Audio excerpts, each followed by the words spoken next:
Cancer అంటే ఏమిటి అంటే మన శరీరంలో మనకు తెలియకుండానే కణాల యొక్క విభజన జరుగుతూ ఉంటుంది.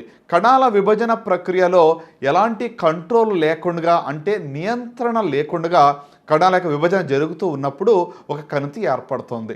దానినే క్యాన్సర్ కణితి అని అంటాము. సో కాబట్టి ఈ యొక్క క్యాన్సర్ కణితి ఎక్కడ ఉంటుంది, ఏ భాగంలో వస్తుందని మీరు చూసినట్లయితే శరీరంలో ఏ భాగంలో అయినా కూడా ఈ యొక్క క్యాన్సర్ పుండు రావచ్చును. మీ యొక్క తల వెంట్రుకలు తర్వాత గోర్లు ఈ రెండు తప్ప మరి ఏ భాగంలో అయినా కూడా ఈ యొక్క జబ్బు రావచ్చును. సో కాబట్టి సర్వసాధారణంగా కనబడేటువంటి క్యాన్సర్లు ఏవి అని మనం చూసినట్లయితే పురుషుల్లో ప్రత్యేకంగా మనం చూసినట్లయితే ఓరల్ క్యాన్సర్స్ అంటే నోటి క్యాన్సర్లు పురుషుల్లో అధికంగా కనబడుతూ ఉన్నాయి.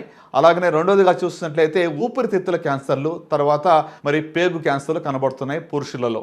స్త్రీల్లోకి వచ్చేటప్పటికి మొట్టమొదటిగా మరి నంబర్ 1 క్యాన్సర్ అంటే రొమ్ము క్యాన్సర్ అని మనం చెప్పవచ్చును. రెండవదిగా గర్భాశయపు ముఖద్వారపు క్యాన్సర్ స్త్రీల్లో కనబడుతూ ఉంటుంది. మూడవదిగా వారిలో కూడా మరి నోటి క్యాన్సరు, తర్వాత పేగు క్యాన్సర్ కనబడుతూ ఉంటుంది.